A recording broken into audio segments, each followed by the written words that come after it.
Баршаңызға сәлем достар. Бүгін сіздермен осындай керемет, ерекше дәмді оладушкилерімізді пісіретін боламыз. Міне қарап тұрсаңыздар, өте нәзік, жұмсақ, ерекше дәмді, ішінің бәрі толық пісіп шығады. Ішінде міне жұмыртқа, зеленый лук қосып істейсіздер, өте керемет болып шығады. Міндетті түрде дайындап көріңіздер.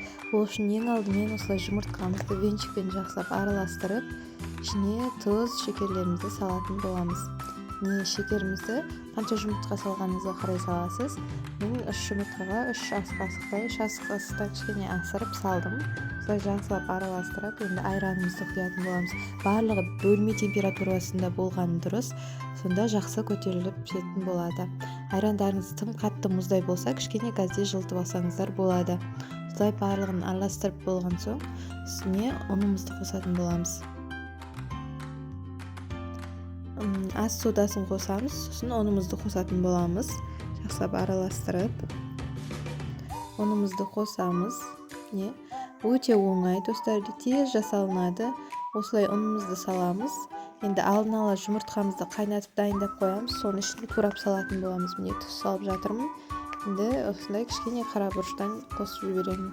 Енді көк биязымызбен осылай жұмыртқамызды майдалап турап, көбейіп етіп майдалап турап қосатын боламыз.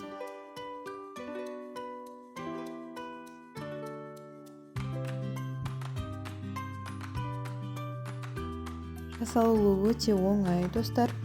Өте дәмді болып шығады. Міндетті түрде дайындап көріңіздер.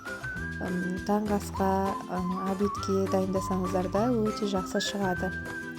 Дәмі өте тәтті болып шығады. Осылай қызып тұрған табамызда май қойып, осылай пісіріп аламыз. Бір қасықтап салып пісіріп аламыз. Қатты отта емес, орташа жай отта пісіресіздер. Менің каналымда түрлі рецепттер бар, өте қарапайым, тез жасалынатын рецепттер барлығы. Сіздер кіріп, менің каналыма тіркеліп, лайк басып, менің алда қандай рецепттер күтесіз, соларды жаза кетіңіздер, мен міндетті түрде көретін боламын. Менің осы қазақ тіліндегі каналымды осылай қолдай аласыздар. Міне біздің оладилеріміз дайын. Достар, міндетті түрде дайындап көріңіздер, дәмі өте керемет шығады. Ал ас болсын, сіздермен болған Айткүл.